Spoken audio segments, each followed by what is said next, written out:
बैठिए।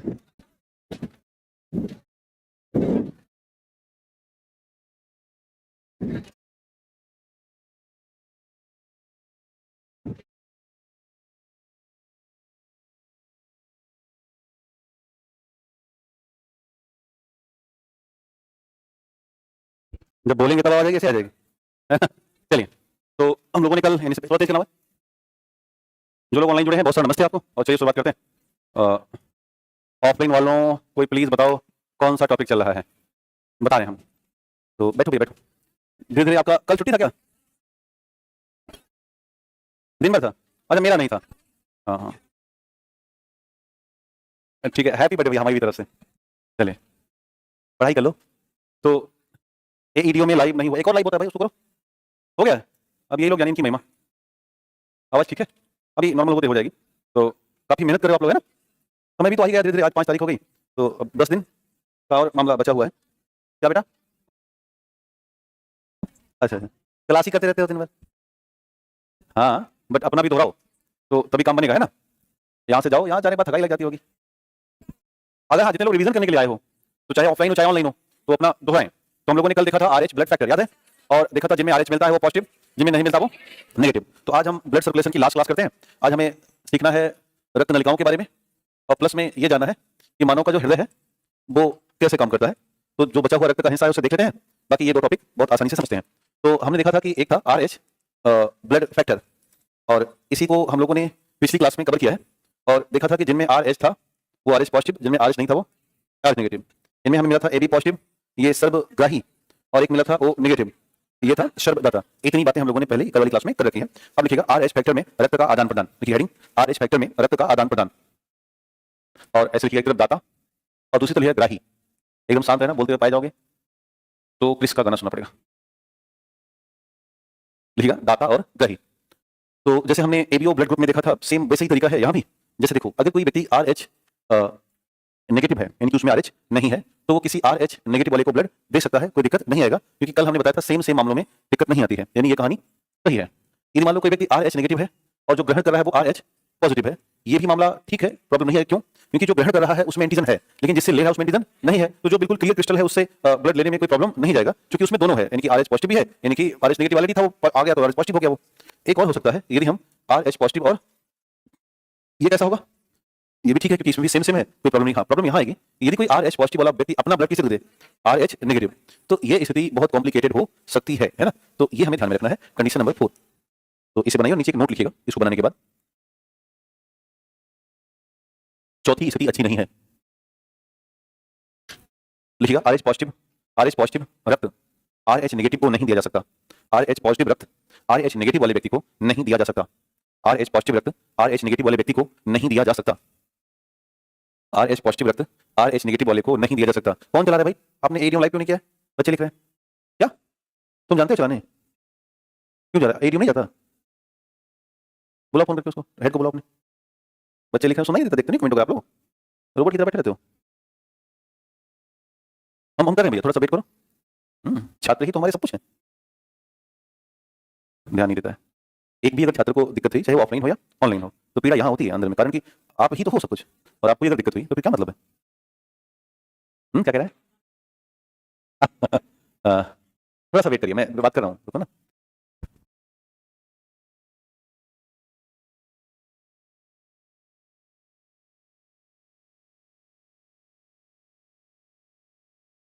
यहाँ का कौन देखता है भाई? हेड कौन है? अशोक को भी नहीं पता होगा ना।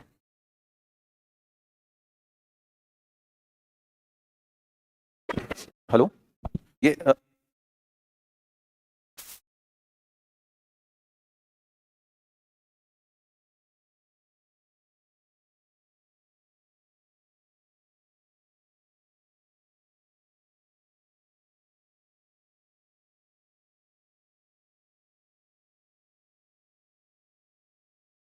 बर्तन काहे लेके आते हो यहाँ?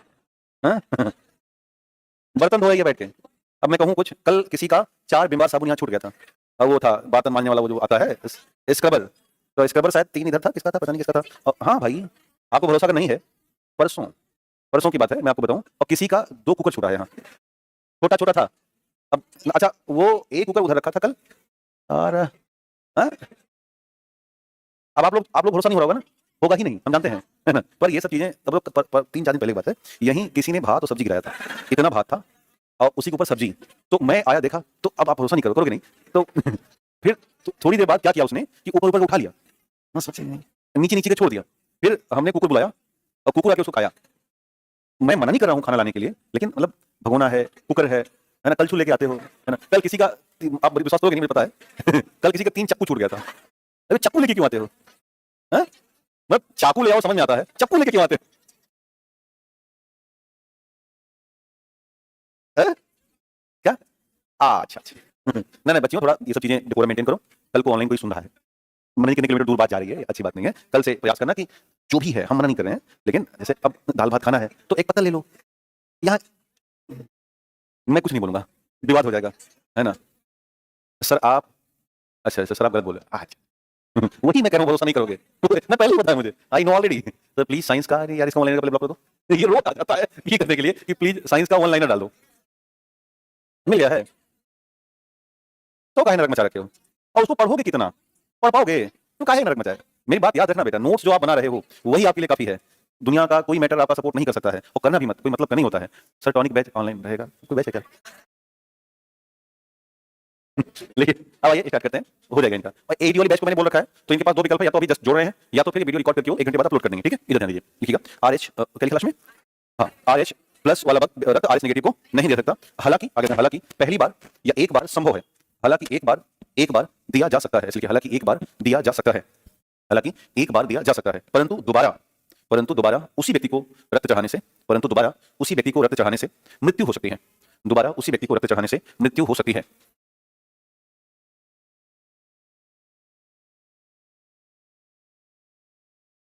हेडिंग लिखिएगा, एरिथ्रोब्लास्टोसिस फेटालिस। हेडिंग लिखिएगा, एरिथ्रोब्लास्टोसिस फेटालिस। हाँ जी, क्या बेटा? अच्छा इंग्लिश, ठीक। Erythroblastosis fetalis, erythroblastosis fetalis. लिखिएगा, यह एक आरएच फैक्टर संबंधी विकार है, यह एक आरएच फैक्टर संबंधी विकार है, यह एक आरएच फैक्टर संबंधी विकार है, जिसमें जिसमें गर्भ में पल रहे शिशु, जिसमें गर्भ में पल रहे शिशु की मृत्यु हो जाती है, जिसमें गर्भ में पल रहे शिशु की मृत्यु हो जाती है, जिसमें गर्भ में पल रहे शिशु की मृत्यु हो जाती है, क्योंकि मां का शरीर क्योंकि मां का शरीर शिशु के खिलाफ क्योंकि मां का शरीर शिशु के खिलाफ एंटीबॉडी का विकास कर लेता है, मां का शरीर शिशु के खिलाफ एंटीबॉडी का विकास कर लेता है, मां का शरीर शिशु के खिलाफ एंटीबॉडी का विकास कर लेता है, एंटीबॉडी का विकास कर लेता है। अब यहां पर ध्यान देना, ये कंडीशन तब बनेगी जब कोई मेल RH पॉजिटिव हो और जब कोई फीमेल RH नेगेटिव हो। ये दोनों स्थितियां अगर हैं तो इनके द्वारा जो बच्चे का जन्म होगा उनमें 2 संभावनाएं बन सकती हैं, या तो बच्चा RH पॉजिटिव होगा या तो बच्चा RH नेगेटिव होगा। दोनों संभावनाएं 50-50 हैं, यानी कि 50% RH नेगेटिव बच्चा हो सकता है और 50% RH पॉजिटिव बच्चा हो सकता है। अगर ये है, और चूंकि बच्चे हैं कहाँ, तो जवाब होगा ये मां के गर्भ में होंगे, तो हमें जो कनेक्शन लेना है वो मां के RH नेगेटिव से लेना है। अगर बच्चा RH नेगेटिव हुआ और मां भी RH नेगेटिव है तो कोई दिक्कत की बात नहीं है, ये ठीक है। लेकिन अगर बच्चा RH पॉजिटिव हुआ और मां RH नेगेटिव है तो प्रॉब्लम आएगी, यानी कि इस एरिथ्रोब्लास्टोसिस फेटालिस की समस्या कब आएगी? जब गर्भ में पल रहा बच्चा कैसा हो, RH पॉजिटिव हो, है ना? तो अब मान लीजिए कि मां के गर्भ में बच्चा पल रहा है, अभी हाल फिलहाल ये बच्चा है कैसा, RH पॉजिटिव, और मां का जो ब्लड है वो है RH नेगेटिव। तो मां RH एंटीजन वाली नहीं है, लेकिन जो बच्चा है वो RH एंटीजन वाला है। अब मां का जो शरीर है ना, वो ये मान लेता है कि जो RH पॉजिटिव वाला बच्चा है ये वाकई में एंटीजन है, क्या है? एंटीजन है, यानी कि ठीक वैसा ही जैसा कि वायरस और बैक्टीरिया। तो इससे बच्चे को जब एंटीजन मान लेगा तो क्या करता है कि इस एंटीजन के खिलाफ विकसित कर लेता है एंटीबॉडी, और इसके खिलाफ जब एंटीबॉडी बना लेगा, क्योंकि बच्चा अभी गर्भावस्था में है, बहुत सूक्ष्म लेवल पर है और मां प्रभावी है, तो मां क्या करती है कि अपने एंटीबॉडी का प्रभाव उस बच्चे पर छोड़ देती है और बच्चा गर्भ में ही मर जाता है। हालांकि पहले शिशु की संतान संभव है कि हो जाए, क्योंकि एंटीबॉडी विकसित होते होते 9 माह पूरे हो जाते हैं, लेकिन दूसरी संतान की संभावना बिल्कुल ना के बराबर, जब तक कि इसका इंजेक्शन, आजकल इंजेक्शन आने लगे हैं तो प्री इंजेक्शन लग जाता है तो प्रभाव खत्म हो जाता है। समझ में आया? इसे आपने बनाया तो नीचे एक नोट डाल देना। क्या बेटा? हाँ हाँ, नहीं तो दिक्कत नहीं है, ये समस्या बेबी पॉजिटिव और मां नेगेटिव। तो नीचे लिखिएगा, बन गया ये? अच्छे तो देखो है ना, क्या बैच फास्ट बैच है ना, तो थोड़ा सा साथ में ही लिखते रहा करो, नहीं तो मुझे तो बहुत धीमा पढ़ाने में बहुत अच्छा लगता है, बट वो ये समय नहीं ना अपने पास, तो रिवीजन पर तेजी से फोकस करो। अब अपना जब नहीं, क्यों उतारना है इसको, समझने के ऊपर है बेटा ना, हमारा काम समझाना है। देखो अपना काम अंतिम रूप में क्या, टिक लगाना, तो बस यहाँ रखो ध्यान में कि हमें, इसलिए मैं नोट में लिखाते चल रहा हूँ सारी बातें, बस पढ़ते चलो तेजी से। लिखिएगा नोट में, लिखिएगा यदि यदि शिशु RH पॉजिटिव हो, यदि शिशु RH पॉजिटिव हो और माँ RH नेगेटिव, तो यह स्थिति उत्पन्न हो जाती है। यदि शिशु RH पॉजिटिव हो और माँ RH नेगेटिव, तो यह स्थिति उत्पन्न हो जाती है। तो यह स्थिति उत्पन्न हो जाती है।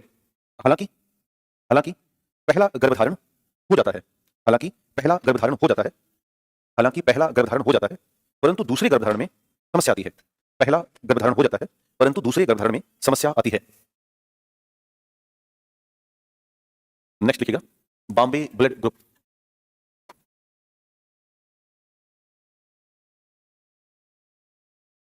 लिखिएगा बॉम्बे ब्लड ग्रुप, अगला टॉपिक है Bombay blood group. Bombay blood group इसी को कहते हैं गोल्डन ब्लड ग्रुप, इसी कहते हैं rare of rarest blood group, इसी कहते हैं स्मॉल HH ब्लड ग्रुप। तीन नाम लिखिएगा golden blood group, rare of rarest blood group और small HH blood group.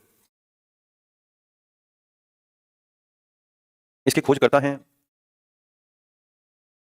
Doctor YM Bhinde, 1952, स्थान है बॉम्बे, आपका मुंबई, उसमें बॉम्बे था ना पहले। डॉक्टर YM भिंडे, देखो हाँ अरे भिंडे सिंडे जो भी लिखना हो लिख दो, है ना, उनसे शादी नहीं करनी ना। इधर देखो ये है RBC। हम ये जानते हैं कि किसी भी ब्लड ग्रुप का अगर हमें डिटर्मिनेशन करना है या निर्धारण करना है तो रिस्पॉन्स कौन करेगा? Then example is RBC। RBC के साथ पाया जाने वाला antigen is to responsible for the determination of blood group, यानी कि रक्त समूह के निर्धारण की जिम्मेदारी ले रहा है। देखो वास्तव में जो हमने एंटीजन A और B बताया, ये antigen A B main antigen नहीं है, बल्कि एक एंटीजन होता है जिसका नाम है एंटीजन H। एंटीजन H, जैसे गूगल की पेरेंट कंपनी का नाम है अल्फाबेट, जानते हो? गूगल अल्फाबेट के अंदर बहुत सारी कंपनियां आती हैं जिनमें से एक है गूगल।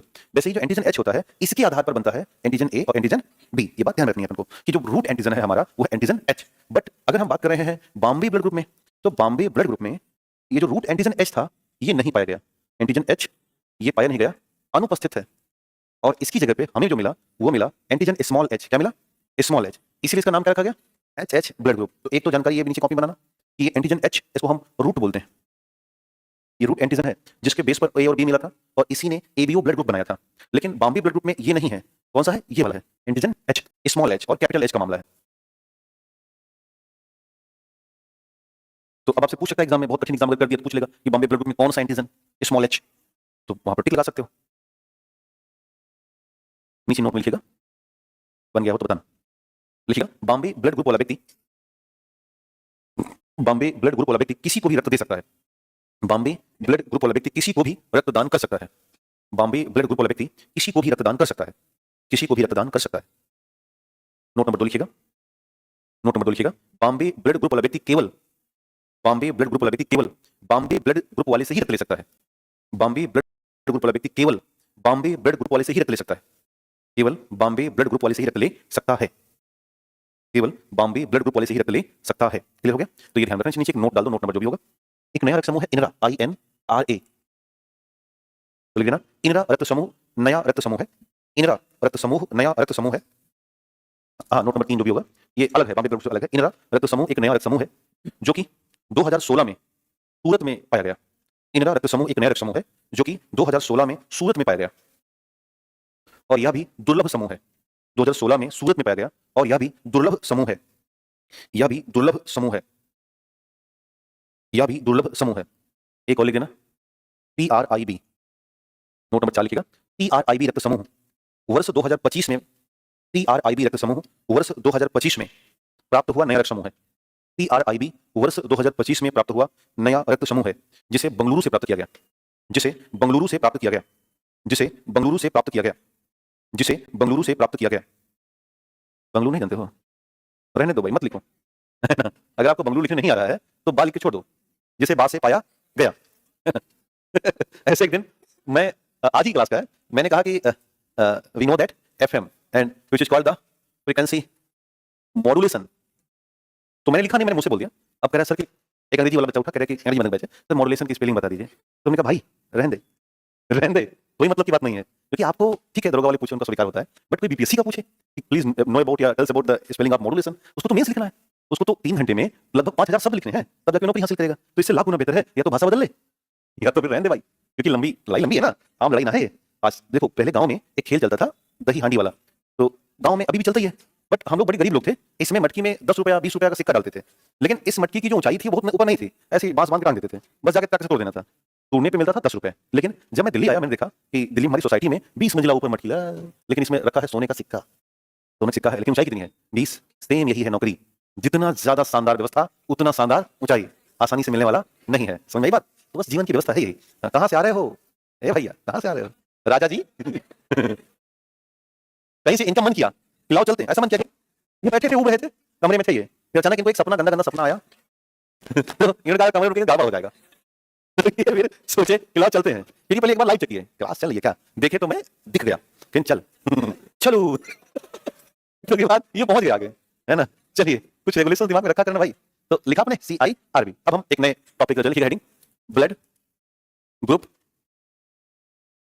एंड जेनेटिक्स, आनुवंशिकता।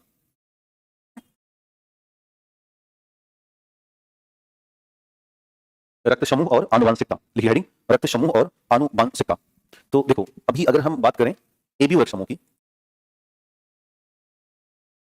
तो यहां से कुछ डिटेल हमें पहले से पता है, जैसे total type of blood group इसमें कितने हैं, उत्तर है 4, नाम है AB, AB और O, कोई दिक्कत तो नहीं। ठीक, हम ये अगर पता करें कि टोटल नंबर ऑफ एंटीजन कितने हैं, तो आप कहोगे 2, A एंड B। दूसरा हम अगर पूछे कि टोटल नंबर ऑफ जीन कितने हैं, तो आप कहोगे 3, IA, IB और IO, क्योंकि A और B मिलाओगे तो अपने आप AB हो जाएगा। तो ये एक हमें डेटा मिला, इस डेटा के आधार पर हम जीनोटाइप सेट करते हैं। देखो 2 शब्द है, एक शब्द होता है फिनोटाइप, ये हमारा भौतिक स्वरूप है। अगर आप अपनी क्लास 6 या 9 की फोटो देख लोगे तो आप अलग थे, आप भरोसा नहीं करोगे घर वालों ने आपको कैसे रंग रखा था, इतने अजीब दिख रहे होंगे आप। आधार कार्ड का तो ठीक है, आप बस खाली 6 की पाओ ऐसे एकदम अजान बाबू तरह हाथ। अब हम सोचते हैं कि घर वाले कितने अच्छे थे, इसके बावजूद हमें वो रोटी देते थे रोटी देते थे, नाश्ता कपड़ा देते थे, है ना, मामा क्या देते थे, 150 रुपया मिल जाती थी। हाँ, कहानी वाले इतनी दयालु लोग बहुत धरती पर नहीं पाए जाते, लेकिन वो थे, कारण कि आपका भौतिक स्वरूप चेंज होगा, वो होगा फिनोटाइप। एक शब्द होता है बेटा जीनोटाइप, ये है आनुवंशिक स्वरूप, ये कभी बदलता नहीं है, सदैव स्थिर रहता है ना। ये हमें हमारी माता पिता से मिला, जिसे हम पूरा जीवन काल उसी पे बेस्ड हैं, जिसे कहते हैं गुणसूत्र यानी कि क्रोमोसोम। ठीक है, तो अगर हम अब एबीओ ब्लड ग्रुप में ये चेक करें कि इसका जीनोटाइप क्या होगा, तो ध्यान देना कि हमारे पास टोटल निकाला जाए, जैसे यदि मैं कहूं कि ये ब्लड ग्रुप है और ये इसका जीनोटाइप है, तो पहला अपने पास है blood group A. Blood group A के 2 जीनोटाइप मिलते हैं, एक मिलता है IA और एक और मिलता है IAIO। बस इसको ध्यान में याद रखना अपन को। अगर हम ब्लड ग्रुप बी की बात करें तो यहां भी हमें 2 जीनोटाइप मिलेगा, IB या IBIO। यदि हम AB की बात करें तो चूंकि ये को डोमिनेंस हो गया, एक A और एक B, यहां पर हमें एक मिलेगा IA और दूसरा मिलेगा IB। यदि मैं बात करूं O की, तो यहां पर भी एक मिलेगा IO और IO। जो एक जैसा होता है इसे कहते हैं होमो, और जो एक जैसा नहीं होता इसे कहते हैं हेट्रो। तो ध्यान देना कि A में एक होमो है और एक हेट्रो है, वैसे ही B में एक होमो है और दूसरा हेट्रो है। बट यहां पर कैसे है, यहां पर को डोमिनेंट है, यानी कि आपस में दोनों सह प्रभावी हैं, जितना प्रभाव A का है उतना ही प्रभाव B का है, और ये दोनों सामान्य हैं, इनमें एक ही जैसा है और इसको हम जनरल या सामान्य मानते हैं। तो अब आपको ये ध्यान रखना होगा, कई बार एग्जाम में यही पूछ लेंगे कि रक्त समूह ए के जीनोटाइप कौन से हैं, तो 2 टिक लगाना है, एक है होमो एक है हेट्रो। बी में होता है होमो और हेट्रो, AB में होगा कोडोमिनेंस, O में होगा जनरल। तो अब इसी के बेस पर हम ये निकालते हैं कि रक्त समूह अगर माता पिता का इतना है तो उनके बच्चों में कौन सा रक्त समूह होगा, ये क्वेश्चन निकालने का प्रयास करते हैं। तो पहले ये आप कॉपी बना लीजिए, फिर आपको क्वेश्चन सिखाते हैं। देखिए क्वेश्चन नंबर 1, जल्दी बनाइए, बस इसको याद रखना है, जहन में रखना है। A मतलब IAIAIAIO, B मतलब IBIBIBIO, AB मतलब IAIB, O मतलब IOIO, बस ये ध्यान में रखना। हाँ सामान्य बेटा, जनरल, सामान्य या जनरल, यहां तक हो गया। ठीक, अब हम क्वेश्चन सीखते हैं। लिखिएगा, यदि पिता का रक्त समूह A और माता का B है, क्वेश्चन नंबर 1 लिखिएगा, यदि पिता का रक्त समूह A और माता का रक्त समूह B है, तो उनके बच्चों में रक्त समूह की संभावना क्या होगी। यदि पिता का A माता का B, तो उनके बच्चों में रक्त समूह की संभावना क्या होगी। धैर्य रखो भाई, आता है ना तो धैर्य रखना है, नहीं आता तो वेट करना है। तो पिता का और माता क्या है, B है। अब मेरी एक बात हमेशा रखिएगा, जब भी आपको ये सवाल लगाने हो, हमेशा A और B कंडीशन में होमो नहीं लेना है, कौन सा लेना है, हेट्रो। तो वहीं साइड में लिख देना कि सदैव हेट्रो जीनोटाइप का उपयोग किया जाएगा। याद रखना ये बात, कर देना, सदैव हेट्रो जीनोटाइप का उपयोग किया जाएगा A और B के मामले में, क्योंकि दो में है ही और सब तो एक ही है। लिखिए, सदैव हेट्रो जीनोटाइप का उपयोग किया जाएगा A और B के मामले में, A और B के मामले में, क्लियर, A और B के मामले में, क्लियर। तो ये आपको ध्यान रखना है। अब देखो, यदि मैं कहूं कि पिता को आई ए से आई ए में आई बी में गुणा करना है, तो पहला मिला आई ए आई बी, इसका मतलब क्या हो गया, ए बी, यानी कोई बच्चा होगा जिसका ब्लड ग्रुप ए बी हो जाएगा, फिर आपको यही गुणा आगे वाले से कर लेना है, तो मिला आई ए आई ओ, इसका मतलब क्या हुआ, ए हुआ ना, हेट्रो वाला ए। अब आपको सेम यही कहानी ऊपर वाले से दोहरानी है, आई ओ को आई बी से, तो आप आई बी और आई ओ वो सेट करने के लिए हमने बी आगे कर दिया। अगर आप इसका पूछोगे तो ये बी है, और सेम आगे वाले से कर लेते हैं, तो क्या मिला, आई बी और आई ओ, अच्छा आई ओ और आई ओ, यानी अर्थात बच्चों में ओ भी होगा, बी भी होगा, ए होगा, ए भी होगा, यानी कि सभी तरह की संभावनाएं हैं, ऑल टाइप ऑफ पॉसिबिलिटीज, सभी तरह की संभावनाएं हैं। क्या ये समझ में आ गया? ठीक, अगला आप लगाना। अब सभी तरह की संभावनाएं हैं,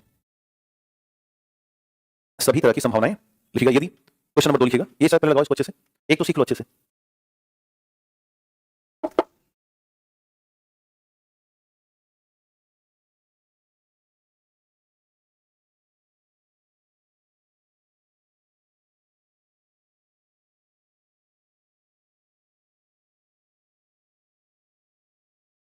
हो गया?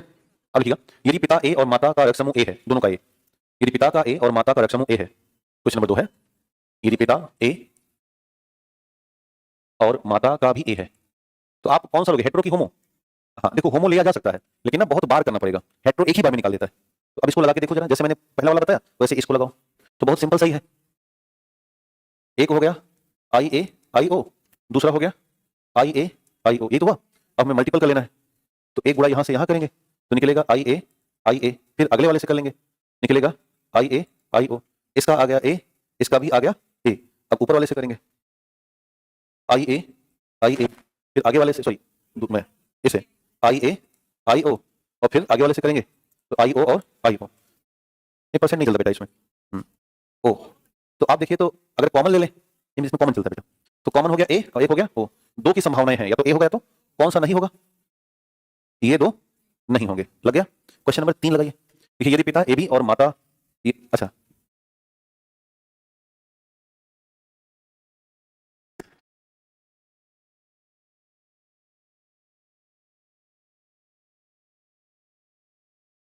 हो गया। देखिए, यदि पिता ए बी और माता का रक्त समूह बी हो, यदि पिता ए बी और माता का रक्त समूह बी हो, पिता है ए बी वाले और माता का रक्त समूह बी है, तो ए बी का तो एक ही जीनोटाइप है जो आपको लेना ही होगा, आई ए और आई बी। माता वाले में कौन सा लोगे, आई बी और आई ओ, तो ये लेकर के अब आप सेम मल्टीपल करेंगे, एक बार आगे वाले से दोनों में और एक बार पीछे वाले से दोनों में, ऐसे। अब इसका हम रिजल्ट हासिल करें, तो पहला क्या मिला, आई बी, यानी हो गया ए बी, दूसरा मिला आई ओ, यानी हो गया ए, फिर आई बी ये तो ये हो गया बी, फिर आई ओ, क्या हो गया बी। तो कॉमन अगर करें तो क्या क्या मिला, ए मिला, बी मिला, ए बी मिला, क्या नहीं होगा, ओ नहीं है। तो अब तो आप कोई भी लगा सकते हो, एक और लगाओ फिर। हाँ हाँ हाँ, छोटी सी रीजनिंग है ये, बस नॉर्मल सी। नहीं बेटा, ओ कैसे लिख सकते हो, ओ का जीनोटाइप क्या होता है, ओ होता है ना, तो कैसे लिख सकते हो, अपनी कॉपी में चेक करो ना, ओ का जीनोटाइप क्या होता है, आई ओ, तो बनेगा ना वो। एक और दिया जाए, ठीक, लिखिएगा, यदि पिता ओ है और माता ए बी है, यदि पिता का रक्त समूह ओ है और माता का रक्त समूह ए बी है, पिता का रक्त समूह ओ और माता का रक्त समूह ए बी, तो इसमें तो एक ही तरह का जीनोटाइप है, तो लिखो इसके नीचे, ओ का होगा आई ओ, ए बी का होगा आई बी। सेम वही कहानी, पहले वाले से दोनों को गुणा करो, फिर दूसरे वाले से दोनों को गुणा करो, और नीचे रिजल्ट पा जाओगे आप, आई ए, यानी एक ब्लड आ गया ए, आई ओ आई बी आ गया बी, आई ओ आई ए आ गया ए, आई ओ आई बी क्या गया, कॉमन कर लोगे, ए और क्या नहीं होगा, ए बी नहीं होगा, ओ नहीं होगा। क्या लाइन पकड़ रहे हो? एक लास्ट और लिख लो, देखिएगा, यदि पहले इसको लगा लो जो लोग नहीं लगा पा रहे हैं। देखो, अब इसको भी ना लगा पाओगे तो हद ही है ना, बहुत ईजी है ये, फिर मैं आपको प्लस माइनस सिखाता हूँ। क्या? अच्छा हाँ हाँ, पी लेते हैं भैया, थैंक यू।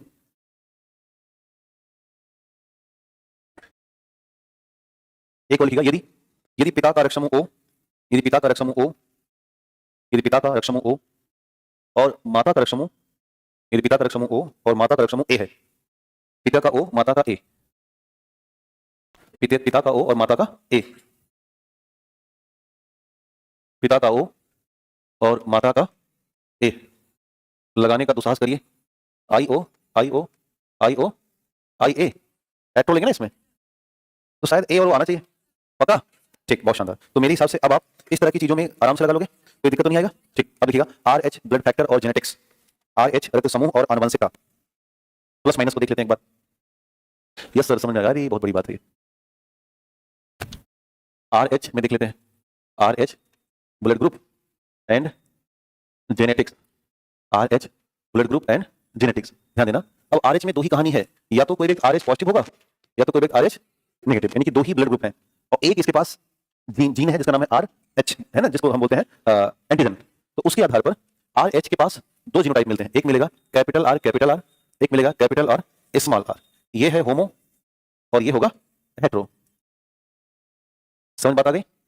इस अगर RH नेगेटिव है तो यहां केवल एक जीनोटाइप मिलता है, स्मॉल r, और यह है जनरल यानी कि सामान्य, जनरल यानी कि सामान्य। तो ये हमें आपको केवल तीन याद रखना है, एक होमो का, एक हेट्रो का। अब हम इनकी पॉसिबिलिटीज देख लेते हैं। लिखिए क्वेश्चन नंबर 1, इसको बनाइए पहले जी। अच्छा एक बार समझा दें, देखो RH पॉजिटिव में दो याद रखना है, अगर होमो जीनोटाइप है तो क्या होगा वो RR कैपिटल, और अगर हेट्रो जीनोटाइप होगा तो R और स्मॉल। कितने जीनोटाइप? दो। कब? जब कोई व्यक्ति बंदर वाला हो जाएगा। RH पॉजिटिव, RH नेगेटिव यानी नहीं है RH नेगेटिव, तो उसके एक जीनोटाइप होंगे, कौन? Small r। क्लियर हो गया? अब हम ये चेक कर लेते हैं कि यदि कोई व्यक्ति पॉजिटिव और नेगेटिव है तो क्या हालात उनके बच्चों पर पड़ेगी। क्वेश्चन नंबर लिखिएगा, यदि पिता RH पॉजिटिव है और माता RH नेगेटिव है, यदि पिता RH पॉजिटिव है और माता RH नेगेटिव है, यदि पिता RH पॉजिटिव है और माता RH नेगेटिव है, तो बच्चों में क्या प्रभाव होगा?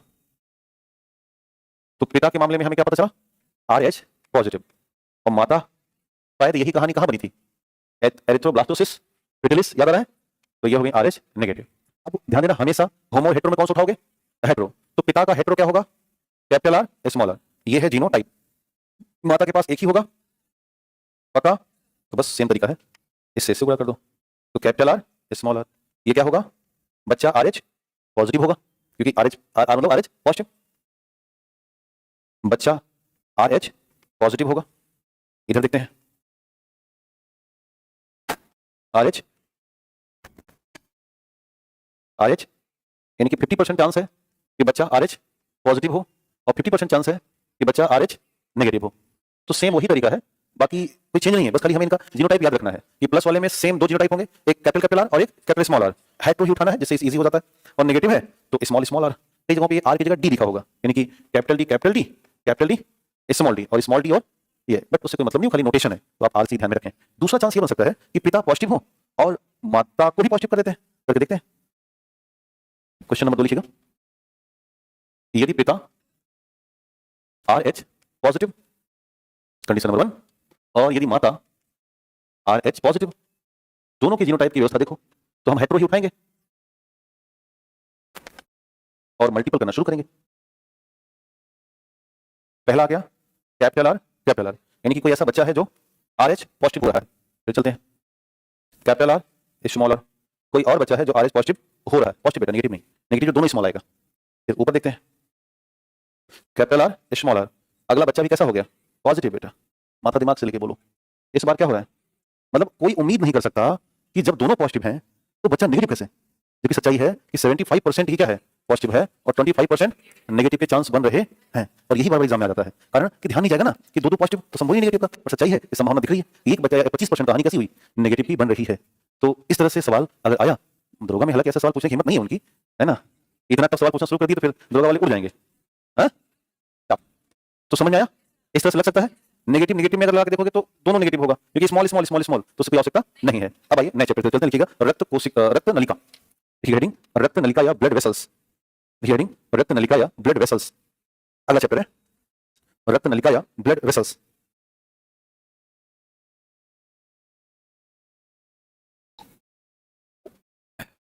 देखो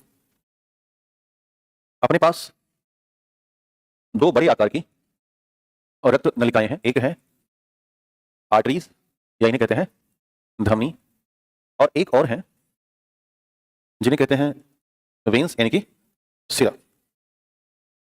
और जहां पर आर्टरी और वेन्स आपस में मिलती हैं, कहीं तो ऐसा होगा, क्योंकि हम जो प्राणी हैं वो क्लोज्ड ब्लड सर्कुलेटरी सिस्टम वाले हैं, अर्थात क्लोज मतलब होता है बंद। हमारा रक्त कभी भी बाहर नहीं निकलता, नहीं तो हम मर जाएंगे। तो इस धमनी से सिरा में ब्लड ट्रांसफर होगा। धमनियां मोटी हैं और मांसलदार हैं, यानी कि ये हैं थिक, लेकिन सिराएं थिन है, पतली हैं। अब इस वजह से जो मोटा होगा और जिसमें अंदर का हिस्सा थोड़ा, यहाँ पे देखना, ये जो हिस्सा है ये वाला जो मैं आपको रेड कलर में दिखा रहा हूँ, इसको देखो जरा, और यहाँ देखना इनका पूरा हिस्सा। मैं आपसे पूछूं किसका आपको डायमीटर ज्यादा लग रहा है? सिरा का? पक्का? हाँ, मैं फिगर देख के बताना है, कोई ज्ञान नहीं बताना। तो अभी हमें जो डायमीटर ज्यादा लग रहा है, कैसा लग रहा है? सिरा का, बिल्कुल। देखो ये जो डायमीटर है या व्यास है ना, इसको कहा जाता है ल्यूमेन। क्या बोलते हैं? ल्यूमेन। इनका ल्यूमेन बड़ा है, बट अगर इन महाशय का ल्यूमेन चेक किया जाए तो इनका जो ल्यूमेन है वो छोटा है। ल्यूमेन छोटा होने से जब कोई पानी आप पतली नली से गुजारोगे तो प्रेशर बढ़ेगा कि घटेगा? प्रेशर बढ़ जाएगा। अर्थात यहाँ पर जो ब्लड का प्रेशर है, बीपी है, वो बहुत हाई होगा। साथ में बनाते रहना, वेट मत करना, ठीक है? नहीं तो मैं ऐसे क्रॉस कर दूंगा। समझना है तो चित्र बनाना पड़ेगा, बिना चित्र के बायोलॉजी पॉसिबल नहीं है। तो इसलिए समझो, बनाओ, आगे बढ़ो। सर प्लीज प्रिंट वाला पीडीएफ अपलोड कर दो। हमारे पास है नहीं बेटा, कोई पीडीएफ नहीं है। आज तक मुझे 12 साल पढ़ाते हो गया, मेरे पास ना तो कोई नोट्स है ना ही कोई पीडीएफ है, जो है सब ब्रेन में है। तो इसलिए अभी रखो उसी में। राम राम भैया, लिखा राम राम। अरे ठीक है। क्या, क्यों ऐसा किसने बता दिया आपको पीडीएफ पढ़ने के लिए? बहुत इधर आके, क्योंकि अब ये चूंकि पाइप थोड़ी सी चौड़ी है तो यहाँ पर जो ब्लड का फ्लो होगा वो प्रेशर यहाँ पर कम होगा। अब सोचो, एक जगह बहुत हाई प्रेशर, एक जगह बहुत लो प्रेशर। अगर आप इसको डायरेक्ट अटैच कर दोगे तो चीजें बहुत कॉम्प्लिकेटेड हो जाएंगी। जैसे एक तरफ से पाइप आ रही हो तो आप पाइप कैसे घुसाते हो? दूसरी वाली में जिधर से पानी आ रहा है उसको करीब इतना तो डालना ही पड़ेगा ना, जिससे कि वो सीधा निकल जाए। और कई बार आप ज्यादा चालाकी करके इतना ही रखते हो तो निकल जाएगा, तो बहुत टास्क हो जाएगा। तो सेम कहानी है कि इनको अगर कनेक्ट करना है तो इनके बीच में हमें एक सेटअप लगाना पड़ेगा, और वो सेटअप कहलाता है छोटी छोटी रक्त केशिका। ये ना ब्लड को कई भागों में बांट देती हैं, जैसे डेल्टा नहीं बन जाता तो डेल्टा बना देती हैं। ये कहलाती हैं ब्लड कैपिलरी, या हिंदी में कहते हैं रक्त केशिका। रक्त केशिका ये है धमनी व सिरा के बीच, धमनी व सिरा के बीच। ध्यान देना, जो धमनियां होती है ना, इसमें ज्यादातर जो ब्लड बहता है वो ऑक्सीजन अपने पास रखता है, ऑक्सीजनेटेड ब्लड लेके चलती हैं ये। और जो सिराएं होती हैं ये ब्लड जो लेके बहाती हैं वो होता है कार्बन डाइऑक्साइड वाला ब्लड। तो ये चित्र बन गया हो तो हम लोग दो हिस्सों में बांटते हैं कॉपी को ऐसे, और एक तरफ लिखना है धमनी यानी आर्टरी, और एक तरफ लिखना है सिरा यानी वेन। तो चित्र को पूरा करो, लिखित बातों को सेट करो, और फिर दो हिस्सों में बांटो कॉपी को।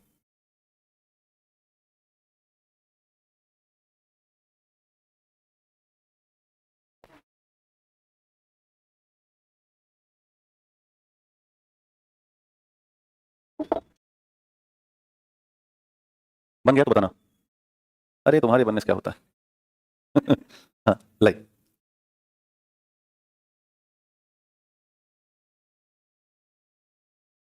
अच्छा, एक बार इसलिए एक्सेप्ट, इनका सवाल है कि आपने सर कहा कि आरएच पॉजिटिव वाला ब्लड यदि आरएच नेगेटिव को दे दिया जाए तो पहली बार दिक्कत नहीं होती। ऐसा इसलिए ना कि टाइम लगता है एंटीबॉडी बनने में। एंटीबॉडी अचानक नहीं बनता बेटा, कई महीने लग जाते हैं। अब जब तक वो बनेगा तब तक वो नॉर्मल हो जाता है। दोबारा अगर आप अटैक करोगे तो पहले से बन के बैठा रहेगा। जैसे समझो किसी के यहाँ चोरी करने गए तो चोरी करके निकल गए, आपको लाठी उठी मारा लेकिन लगा नहीं आपको, आप सड़क गए और चोर सामान लेके निकल लिए, मामला रफा दफा हो गया। लेकिन इस बार उसको पता था कि आप आओगे शुक्रवार को रात को 9 बजे फिर से। किसी ने बता रखा था कि ये अंकुर नामक एक चोर आएगा, किसी नाम तो नहीं इधर, ठीक, जो रात को 9 बजे दक्षिण दरवाजे से प्रवेश करेगा। तो इस बार उन्होंने क्या किया है कि कट्टा लेके बैठे हैं वो। वही वाली हाल है जैसे 3 बच्चे करते हैं, दरवाजा पीट के भागा, तीसरा बहती हवा सा था वो। तीसरा उसके बाद गाना चला था बहती हवा सा था वो, जानिए कहां गया तुझे ढूंढो। तो वो वाली हालत हो जाएगी कि अगर इस बार बीमारी आई तो पहले से एंटीबॉडी बना के बैठा है और पटक इतना मारेगा वहीं पे कि कोई बचाने वाला नहीं होगा, तो इसलिए दोबारा मौत हो जाएगी। पहली बार में चीजें नॉर्मल रहती हैं। हो गया? चलिए, तो धमनी और सिरा को बांटिए कॉपी में। धमनी में लिखिएगा नंबर 1, लिखिएगा धमनी। धमनी प्रायः हृदय से, धमनी प्रायः हृदय से रक्त शरीर में पहुंचाती हैं। धमनी प्रायः हृदय से रक्त शरीर में पहुंचाती हैं जी। अरे छोड़ो भाई, काहे डॉक्टर बना है? कोई मतलब नहीं ना उसका, ऐसा सवाल नहीं आएगा। हाँ, इत्तेफाक पूछ रहे हैं, चिंता मत करो, चिंता मत करो। ये आप बस दरोगा बनो तो नहीं लगता तनाव आ गया। चलिए, तो 9 महीना बाद ही तो बच्चा दोबारा होगा रे भाई, बीच में कैसे हो जाएगा? वही हाल है। एक बार हुआ क्या कि एक लोग के यहाँ बच्चा पैदा हुआ, तो बहुत पहले की बात है, तब टेलीफोन का जमाना नहीं था, तो एक आता था टेलीग्राम जिसको बोलते हैं तार। तो जब कोई बहुत इमरजेंसी की केस होती थी तो तार मारना पड़ता था, तो वो 24 घंटे से कम समय में खबर आ जाती थी, बट उसमें बहुत लिमिटेड लिखना होता था कि राम किशोर मर गए, बस इतना ही लिखते थे, है ना, ज्ञानमती को लड़का हुआ, हो गया। अब इतनी खबर होने के बाद क्लियर हो गई कि 7-8 शब्दों का ही खेल था उसमें। तो उन्होंने देखा लड़का पैदा हुआ बट बहुत बीमार हो गया, वो हॉस्पिटलाइज किए तो लगा कि मर जाएगा, तो उन्होंने मरने से ठीक पहले तार मार दिया कि लड़का हुआ तो ऊपर मर गया। इधर वो लड़का वो जिंदा था और वो बदमाश था, वो जी गया। उसने कहा कि अभी मुझे जीने दो, मुझे जीने दो, ऐसा कहने लगा। तो अब दोबारा उन्हें तार मारने का मौका नहीं लगा कि दोबारा तार मार के बताएं कि जो मरा था वो मरा नहीं, वो जी गया है। वो 3 महीने बाद खुद ही आ गए। तो 3 महीने बाद खुद आ गए, लड़का ले आ रहे हैं। तो अब गाँव वाले घर में सोच रहे हैं यार वो मर गया था तो आगामी में 9-10 ये इतनी जल्दी कैसे सना तू रैपिड एक्शन नहीं सोच। तो बड़ा शंका में गए गाँव वाले कि उनको लगा कि लगता है भैया कहीं से नहीं, नेगेटिव से पॉजिटिव कहीं लगता है बहुत दुखी रहे होंगे। तो पत्नियां रो रही थी तो लगता है लड़का कहीं गोद ले लिए हैं। तो पूछे कि ये मतलब कैसे, how how how how it is possible, है ना, व्हाट इज द प्रोसेस। फिर मामला ये हुआ तो बताया उन्होंने कि बेसिकली मुझे लगा कि मर जाएगा, बट वो मरा नहीं, एग्जैक्टली वही बालक है जिसके लिए आप रो चुके हो, है ना। तो अब इसका आप सम्मान करिए। तो कहने का सर कि पहले जो कम्युनिकेशन सिस्टम था वो कितना ज्यादा डिलेइंग था। आजकल तो किसी का फोन ना उठाओ तो जीवन में नरक मच जाए। जैसे कोई अगला फोन कर दिया, आपको इन लोग पता होगा इस बारे में कि अगर अगला कोई महिला मित्र की फोन कर दी और ये ना उठाए तो पता क्या करती है वो तो अल्ट्रा बदमाश, वो कलेश मचाएगी। वो कैसे मचाएगी? एक बार फुल घंटी, 3 बार कुर कितने मिस कॉल हो गए। अब आप अगर फोन कर दिए तो किस पे कलेश मचाएगी वो कि 4 बार फोन किए तो मर कहाँ रहे थे। तो जो अभी ना बिल्कुल मौका नहीं है। वापस आते हैं, अब लिखिए सिरा। हाँ जी, हाँ ये क्या है, ठीक। तो कुछ ज्यादा नहीं कर रहा है। अच्छा बाजा वाला है तब बजने के बाद, वेरी नाइस। तो लिखा धमनिया क्या करती पाया हृदय से रक्त को शरीर तक। अब लिखिएगा सिराएं, लिखिएगा सिराएं। अरे भाई जो जो नचनिया टाइप के होंगे ना अंदर से, चलिए ये सिराएं शरीर से रक्त को हृदय तक ले जाती हैं। सिराएं शरीर से रक्त को हृदय तक ले जाती हैं। सिराएं सिराएं शरीर से रक्त को हृदय तक ले जाती हैं। शरीर से रक्त को हृदय तक। तो ये वाली कैसे चली? Heart to body. और ये कैसे चली? Body to heart. Number 2 point लिखिएगा, लिखिए इनमें ऑक्सीजन युक्त रक्त, इनमें ऑक्सीजन युक्त रक्त का प्रवाह होता है। इनमें ऑक्सीजन युक्त रक्त का प्रवाह होता है। इनमें ऑक्सीजन युक्त रक्त का प्रवाह होता है। और ब्रेक कर देना कि पल्मोनरी आर्टरी अपवाद है। पल्मोनरी आर्टरी अपवाद है, इसमें बहेगा CO2 plus blood. Pulmonary artery अपवाद है, इसमें बहेगा CO2 प्लस ब्लड। एक अपवाद लिखिएगा पल्मोनरी आर्टरी। इधर जाना, लिखिएगा सिरा में CO2 प्लस ब्लड का बहाव होता है। सिरा में CO2 प्लस ब्लड का बहाव होता है। सिरा में CO2 प्लस रक्त का बहाव होता है। और यहां ब्रेकर कर देना कि पल्मोनरी वेन अपवाद है। पल्मोनरी वेन अपवाद है, इसमें O2 प्लस ब्लड का बहाव होगा। पल्मोनरी वेन अपवाद है, इसमें ऑक्सीजन प्लस ब्लड का बहाव होगा।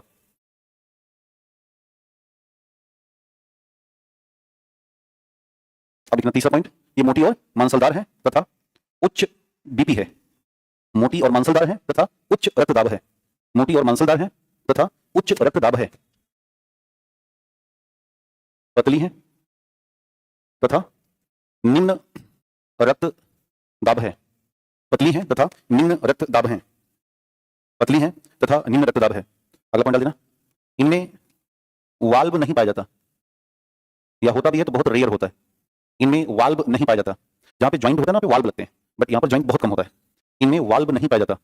और बेटे कर देना दुर्लभ है। देखिएगा इनमें वाल्व पाया जाता है। वाल्व पाया जाता है, इनमें वाल्व पाया जाता है। इधर आना, इनका ल्यूमेन बड़ा कि छोटा? लिखिएगा ल्यूमेन छोटा होता है। ल्यूमेन छोटा होता है, लिखिएगा ल्यूमेन छोटा होता है। और सिराओं का ल्यूमेन बड़ा, लिखिएगा सिराओं का ल्यूमेन बड़ा होता है। सिराओं का ल्यूमेन बड़ा होता है, इनका ल्यूमेन बड़ा होता है। लिखिएगा अगला पॉइंट, मृत्यु के बाद रक्त का बहाव नहीं। मृत्यु के बाद रक्त का बहाव नहीं होता। मृत्यु के बाद रक्त का बहाव नहीं होता। और यहां लिखिएगा मृत्यु के बाद कुछ घंटों तक, मृत्यु के बाद कुछ घंटों तक रक्त बहाव होता है। मृत्यु के बाद कुछ घंटों तक रक्त का बहाव होता है। मृत्यु के बाद कुछ घंटों तक रक्त का बहाव होता है। मृत्यु के बाद कुछ घंटों तक रक्त का बहाव होता है। नेक्स्ट लिखिएगा, इनमें ऑक्सीजन का लेवल लो की हाई, क्योंकि ये कैसा ब्लड ले जाएंगे ऑक्सीजन, और इनमें लो। तो नेक्स्ट और लास्ट लिख देना, ऑक्सीजन का लेवल धमनी में हाई और सिरा में लो। ऑक्सीजन का लेवल धमनी में हाई और सिरा में लो होता है। और सिरा में लो होता है। ऑक्सीजन का लेवल धमनी में हाई और सिरा में लो माना जाएगा। इंजेक्शन किसमें दिया जाएगा बताओ? सिरा में, है ना। धमनी को छेड़ा नहीं जाता, हालांकि धमनी का भी इस्तेमाल किया जाता है इंजेक्ट करने में, लेकिन वो कॉमन चीज नहीं है। तो नॉर्मल इंजेक्शन किसमें? यहाँ पर जो ये डॉक्टर वाला इंजेक्शन है ये दिया जाएगा यहाँ, ठीक है। बहुत विशेष कंडीशन में धमनी काटी जाती है, यहाँ गले के पास या जांघ के पास, जब कहीं ब्लड ना मिल रहा हो तो कई बार मरीज का बीपी बहुत लो हो जाता है, इतना लो कि फ्लक्चुएट नहीं कर पा रहा है, तो डॉक्टर को बीपी मेंटेन करना है तो वो यहीं पे काट देगा साइड से, फिर समझ लो कि मौत बिल्कुल पास आ रही है, बहुत पास, क्योंकि बहुत अच्छी हालात में तब नहीं होगा, वो बहुत रेयर केस में बचा पाते हैं। सर आप कब से पढ़ा रहे हैं वही बस, क्या पढ़ा रहे हैं, ऐसे ही पढ़ाते रहते हैं। चलिए लिखिएगा मानव का हृदय,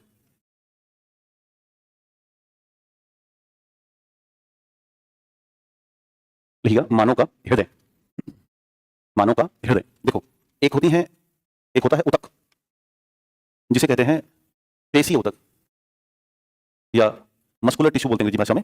ये 3 तरह का होता है, एक होता है रेखित, एक होता है अरेखित और एक होता है हृदय पेशी उतक। और जो ये हृदय पेशी उतक है, इसी से मिल करके निर्माण होगा हृदय का। तो अपनी कॉपी में परिचय लिखिएगा कि हमारा हृदय एक पेशी अंग है। हाँ, परिचय लिखिएगा, हमारा हृदय एक पेशी अंग है, मस्कुलर ऑर्गन है, इसको बोलते हैं कार्डियक मस्कुलर टिश्यू। हमारा हृदय एक पेशी उतक है, हमारा हृदय एक पेशी उतक है जिसका मुख्य कार्य रक्त का पंप करना, पंपिंग ऑफ ब्लड, जिसका मुख्य कार्य रक्त का पंप करना तथा रक्तदाब की स्थिति को बनाए रखना है, जिसका मुख्य कार्य रक्त को पंप करना तथा रक्तदाब की स्थिति को बनाए रखना है, रक्त को पंप करना तथा रक्तदाब की स्थिति को बनाए रखना है, रक्तदाब की स्थिति को बनाए रखना है। आगे बढ़ाना। हमारा हृदय लगभग 250 से 300 ग्राम वजनी, हमारा हृदय लगभग 250 से 300 ग्राम वजनी, 250 से 350, 250 से 350 ग्राम वजनी, 250 से 350 ग्राम वजनी, मुट्ठी बंद मुट्ठी के आकार में, ऐसे जिसकी मुट्ठी जितनी बड़ी होती है उसका हृदय भी उतना ही बड़ा होता है ना, ऐसे बंद करके देख लो, सेम इतनी ही साइज का आपका हृदय होगा। हाँ तो इतना ही है। तो बॉडी स्ट्रक्चर के हिसाब से हृदय बनेगा ना, अब शरीर इतनी बड़ी हृदय इतना बड़ा रहेगा, जैसा बॉडी स्ट्रक्चर वैसा ही हृदय का आकार। ये एवरेज है, ऑन एवरेज। महिलाओं के हृदय ऑलरेडी छोटे ही होते हैं और पुरुषों के हृदय उससे मतलब नहीं है, मतलब बॉडी स्ट्रक्चर से है। जितना बड़ा हृदय है, 5 रुपए उधार मांग लेते हो कि नहीं, नाटक करते हो। अगर फोन करते भाई फेफड़ा फट गया 5 रुपए दे दे, कहेंगे फोटो खींचो, फोटो खींच के भेजो, तो एआई से बोल देगा फटे हुए फेफड़े फोटो बनाओ, दे देगा, तभी भरोसा नहीं है। लेकिन कल मिलना भाई तो दे देंगे, कल मिलने लायक रहेगा तब तो दोगे। बच्चियां हमारी इमोशनल फूल हैं, भावनात्मक होती हैं ये। अगर इनसे कोई 100 रुपया मांगेगा, उनके पास 100 रुपया है, भाई तू ले जा, हम अपना, ऐसा नहीं है ना, ऐसा है। ऐसा है नहीं है, लिखिएगा। तथा यह एक बंद मुट्ठी के आकार में, है, 12 सेंटीमीटर लंबा, आगे बढ़ना, 12 सेंटीमीटर लंबा, 9 सेंटीमीटर चौड़ा, 12 सेंटीमीटर लंबा, 9 सेंटीमीटर चौड़ा और 6 सेंटीमीटर मोटा होता है, और 6 सेंटीमीटर मोटा होता है। 12 लंबा, 9 चौड़ा और 6 मोटा होता है, 12 सेंटीमीटर लंबा, 9 सेंटीमीटर मोटा और 6 चौड़ा और 6 सेंटीमीटर मोटा होता है। तथा वक्ष गुहा में बाईं ओर स्थित है, तथा वक्ष गुहा में बाईं ओर स्थित है, थोरेसिक कैविटी, वक्ष गुहा में बाईं ओर स्थित है, वक्ष गुहा में बाईं ओर। अपने आप को तो बताइए मैं यही हूं भाई, देख ले, धक धक धक कर रहा है वो, खुद ही पंप लगा हुआ है, तो उसके लिए एग्जाम में सवाल आपने कभी पूछा नहीं, इसलिए ये हृदय किस ओर स्थित होता है, बायां। हाँ ऐसे हैं लोग, यही बैठी हैं। ये वो हैं कि अगर 500 रुपये मान लो सामान लेके गई, 500 पकड़ाई, तो उसने कहा कि 20 रुपये है, हाँ लीजिए। अब उसने 20 रुपये भी लिया, 500 लिया और काट के पैसा लौटा दिया। अब रास्ते में सोच रहे हैं 20 रुपये ले लिया, 500 भी ले लिया, टोटल सामान कितने का होगा, चलो ठीक है जो भी दिया होगा। ऐसा नहीं, कुछ है बच्चियां ना, मैं कुछ कह नहीं रहा हूँ, मैं कहाँ कर रहा हूँ, जब बाई करनी बाई नहीं कर रहा हूँ, हर बात बाई चाहिए। क्या दिमाग लगाना, नहीं लगाएंगे। अब लिखिएगा हृदय की संरचना, हृदय की संरचना, हृदय की संरचना, और इस चित्र के माध्यम से इसे सीख लीजिएगा।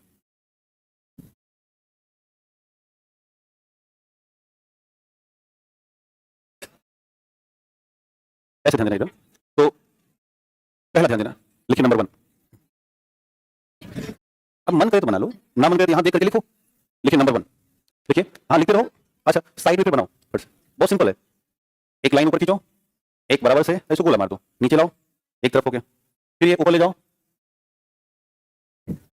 यहां पर हृदय ही हृदय मिलते हैं, दुपट्टा ही दुपट्टा, पर्दा ही पर्दा, तो ऐसे क्या बन गया ये, चाइना हृदय का।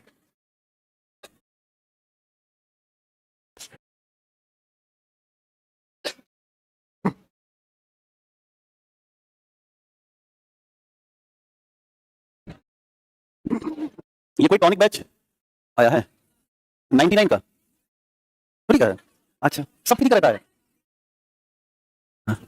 बाही वालों का पैसा होगा। नौकरी लेके आओ, नहीं इसके रिजल्ट दिख रहे हैं, अब आपको सुन करके बहुत सुख महसूस होगा, खुशी मिलेगी। कि 5401 रिजल्ट आया है बीपीएससी में और 5401 सिलेक्शन अपने यहां से हुआ है। अभी अब आप इससे आंकड़ा लगा लीजिए, यानी कि मेंस में टोटल रिजल्ट कितना, 5401 लोग सफल हुए हैं। अब केजीएस से कितने लोग सफल हुए हैं? होता क्या है कि जो हमारे विरोधी लोग भी होते हैं वो भी खरीद लेते हैं, कारण लाओ देखिए क्या पढ़ा रहा है, कुछ बड़ी बात ही मिल जाती है। लाओ जैसे साइंस टेक में जब पढ़ा देता हूं मेंस के लिए, तो पटना में साइंस टेक पढ़ाना शुरू करते हैं, कारण कि वो ये देखते हैं कि ये जो पढ़ाएंगे उसी को हम बदल सदल के मार देंगे। मैंने जब जांच किया पता किया कि साइंस टेक स्टार्ट ही नहीं होता तब तक, कारण कि वो टेक्निकल विषय है। वो जैसे निबंध अभी तक किसी कोचिंग ने मेंस का स्टार्ट नहीं किया, कारण अपने अभी पढ़ाया नहीं गया। 15 तारीख को जब धर्मेंद्र सर दिल्ली से आएंगे पढ़ाने, और जब वो 10 दिन पढ़ा चुके होंगे तो सवाल निबंध की कक्षाएं स्टार्ट आ रही है। रीजन ये है कि पुराने तो लोग पढ़ा, जो नया बनाना होता है क्या बेटा ना, ये साइंस टेक की कोई किताब मार्केट में नहीं है, सब कुछ आज चेंज हुआ है, अपडेट। अगर ब्लू बर्ड का ऑपरेशन उन्होंने किया है, ऑपरेशन सिंदूर नामक सिलेबस कहीं है ही नहीं भाई, ऑपरेशन सिंदूर भी हुआ, किसी किताब ने नहीं कवर किया, उसको कवर करने वाले हम हैं। तो जब तक हम उसे कवर करके मेंस के हिसाब से ढाल नहीं लेंगे तब तक मार्केट में आएगा नहीं, तो जब मार्केट में आएगा तो लोग कॉपी मार लेते हैं। तो ये है केजीएस की पावर, जिसका रिजल्ट ये है कि हम रिजल्ट दे रहे हैं। यही कहानी हम दरोगा में भी कर देंगे, बस थोड़ा सा वेट करिए, है ना। जो दरोगा वाले कुछ लोग हैं उनको मैं समझा रहा हूँ कि ये कहो कि हमारा ध्यान किधर है ज्यादा, बीपीएससी में। अगर हम अपनी असली पे आ गए ना तो फिर दिक्कत में आ जाएंगे पटना वाले। तो ठीक है, सब बढ़िया है, बस रिजल्ट पे फोकस करते हैं खूब सारा चीज़, बस आपके ऊपर ही लाज है। इतनी बड़ी बात मैं तब कर पा रहा हूँ ना जब इन्होंने ऐसा किया हुआ है।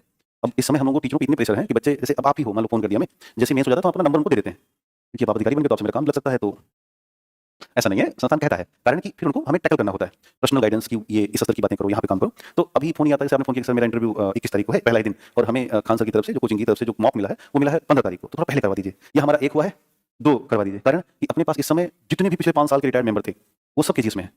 और अभी इस समय मेरे पास 18 मेंबर हैं, एक्स मेंबर, जिन्होंने, अब एक दिन बता रहा था ना कि वो बच्चा जाता है गया 68 नंबर का, कहा सर आपने मुझे फेल कर दिया था, अपने यहाँ बैठे हैं सर और वो इंटरव्यू ले रहे हैं, उसी बच्चे को उन्होंने नंबर कम दिया था, तो जाके शिकायत कर रहे सर आप ही थे, आप खाली इतना दे दिए थे 5 नंबर, तो मेरा 3 नंबर से रुका हुआ है, जबकि नंबर आपने सर कम दिया था। तो ठीक है, उसमें वो बोर्ड मेंबर थे, बात अलग थी। तो ये भी लोगों को बहुत चुभ रहा है कि सारे मेंबर इन्हीं के यहाँ क्यों, इसलिए क्योंकि हमें बुलाया है भाई, आप नहीं बुलाए। इससे पहले क्या होता था बेटा ना, जैसे मेंबर रिटायर्ड हुए, तो जैसे यूपीसी का नियम है कि यूपीसी अगर मेंबर रिटायर हो जाता है तो 2 साल कुछ नहीं कर सकता। ये सब संवैधानिक पद होते हैं ना, पढ़ा होगा आपने राज्य व्यवस्था में कि ये सब संविधान के आधार पर होते हैं। तो बट बीपीएससी के मेंबर ऐसे नहीं, वो बन सकते हैं कहीं भी अपने हिसाब से काम कर सकते हैं। तो ये नियम ये था कि बीपीएससी के मेंबर को बुलाते नहीं था, वो बेचारे रिटायर होते थे, अपने गाँव चले जाते थे। हमने उन्हें सम्मान दिया कि आप हमारे यहाँ आइए, जब सम्मान पाए तो वो हमारे यहाँ बढ़िया से वो सारी सुविधाएं दे रहे हैं, अब छात्रों का भरोसा जग रहा है, तो अगले को दिक्कत है लोगों को। कारण कि भाई ऐसे सोचो ना, अगर आप व्यक्ति हो, अभ्यर्थी हो इंटरव्यू वाले, और हमारे पास 2 ऑप्शन है, एक ऑप्शन में पिछले साल के भूतपूर्व मेंबर बैठे हैं और एक ऑप्शन में ऑर्डिनरी व्यक्ति बैठा हुआ, कहाँ जाओगे? यही जाओगे ना, क्योंकि एक बार उनके सामने यार लाओ चले जाते हैं, क्योंकि ये पिछले साल ही बैठे थे, लाओ देखते हैं कैसा होता है, एक्सप्रेशन क्या होता है। यही बड़ा रीजन है 5401 अपॉन 5401। तो यही कहानी है। हमने अपने मेंस के छात्रों को इतनी आंसर राइटिंग करा रखी है कि ऑन द स्पॉट क्वेश्चन देते हैं और तत्काल वो 10 मिनट 15 मिनट के अंदर इतनी स्पीड से लिख रहे हैं कि 12 से 16 मिनट में वो 400 शब्द उतार देते हैं बिना किसी सहायता के। इतना तेज लिखना शुरू कर दिए तो उसका ही रिजल्ट आएगा ना, अगले साल फिर हम लेकर के आएंगे। तो वैसे ही आप मेहनत करो, बहुत इजी एग्जाम है दरोगा, बहुत टफ नहीं है, बशर्ते आप जितना रिवीजन कर सको बारंबार मल्टीपल टाइम।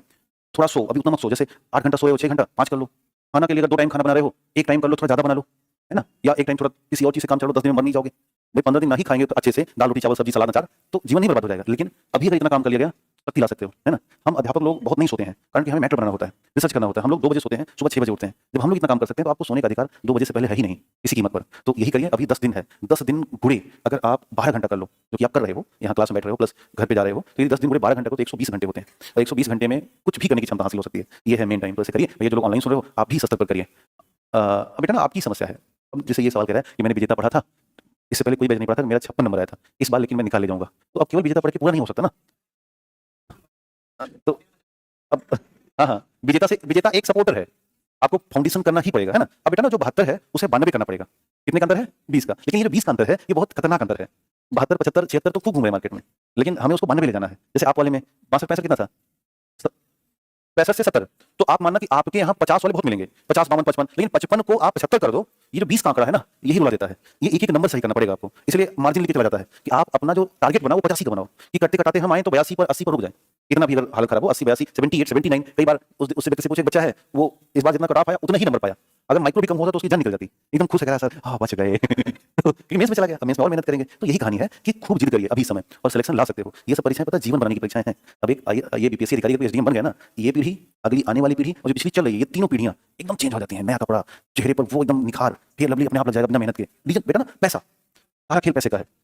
ये जो कोट आता है ये कम से कम 10,000 रुपये का आता है, कम से कम। मैं मतलब एक आंकड़ा बता रहा हूँ, लेकिन आप सोचो कि अभी बच्चा मुझसे मिलने आया, उसके पास इंटरव्यू के कोट खरीदने का पैसा नहीं है, क्योंकि पूछा सर कितने का मिला, इसको पहनना पड़ेगा आपको इंटरव्यू में। तो हमने कहा यार भाई बहुत बहुत कम करेंगे तो 7-8 हज़ार बनेगा। तो बताया कि सर 6 है, तो कुछ आप लगे, ठीक है 6 आप दो, बाकी हम लगा दे रहे हैं। लेकिन तब जब हम देखेंगे कैंडिडेट वाकई में सही है, फर्जी नहीं, तो उस हालात से निकल के कहाँ आना है, वो जहाँ जाओ, अच्छा ये वाला ब्रांड है, ठीक है, 2 इसमें से पैक कर दो, यहाँ आना है। समझिए ना, एक कहावत है ना कि शादी उसी दौर में करना कि जब पत्नी को फर्स्ट एसी में घुमा सको, ऐसी नौबत ना आए कि जनरल में लेके जाना पड़े। और आपको भी मेरी सलाह है कि आप भी अपने पाले को, चाहे ससुराल पक्ष हो या घर का पक्ष हो, इतनी शक्ति का विकास करिए कि फर्स्ट या सेकंड एसी से नीचे आना नहीं है। इसलिए तो बैठे हो, तो ये है 10 दिन है, शक्तियां लगा दो जितनी लगानी है। आइए लौट के चलते हैं। ये तो बन गया बना। लिखिएगा नंबर 1, लिखिएगा नंबर 1, लिखिए हृदय में कुल 4 कक्ष पाए जाते हैं। लिखिएगा हृदय में कुल 4 कक्ष पाए जाते हैं। हृदय में कुल 4 कक्ष पाए जाते हैं। हृदय में कुल 4 कक्ष, कक्ष मतलब चैम्बर, है ना। लिखिएगा ये ऊपर 1 2 जो है ये अलिंद है, नीचे 3 4 है, 1 2 3 और 4। लिखिए नंबर 1, ऊपरी 2 कक्ष, ऊपरी 2 कक्ष अलिंद, एट्रिया बोलते हैं, अलिंद या एट्रिया। और नंबर 2, निचला 2 कक्ष निलय या वेंट्रिकल, निचला 2 कक्ष निलय या वेंट्रिकल, निचला 2 कक्ष निलय या वेंट्रिकल, निलय या वेंट्रिकल। तो समझ में आया, ये दोनों हो गया अलिंद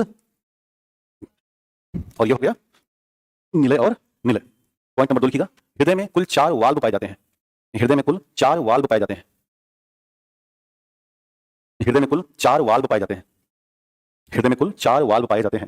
यहां ध्यान देना, एक ये वाल्व है, देखो ये हृदय का दाहिना भाग है और हृदय का बायां, तो यहां पर ये दाहिना अलिंद। लिखिए नंबर 1, त्रिवलनी कपाट, पहला वाल्व है त्रिवलनी कपाट, इसको बोलते हैं tricuspid valve, tricuspid valve, त्रिवलनी कपाट, पहला वाल्व है त्रिवलनी कपाट। और इसी को बोलते हैं दाहिना अलिंद निलय वाल्व। क्या बोलेंगे, दाहिना हिस्सा है। तो एक और नाम लिखिए ब्रैकेट में, दाहिना अलिंद और निलय वाल्व, दाहिना अलिंद और निलय वाल्व। एक और नाम लिखिएगा, दाहिना अलिंद और निलय वाल्व।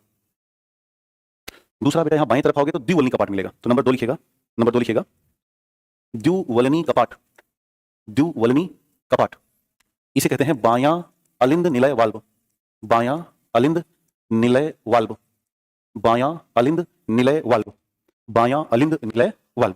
नंबर 3 लिखिएगा पल्मोनरी वाल्व, पल्मोनरी वाल्व। और नंबर 4 लिखिएगा महाधमनी वाल्व, नंबर 4 लिखिएगा महाधमनी वाल्व, नंबर 4 लिखिएगा महाधमनी वाल्व।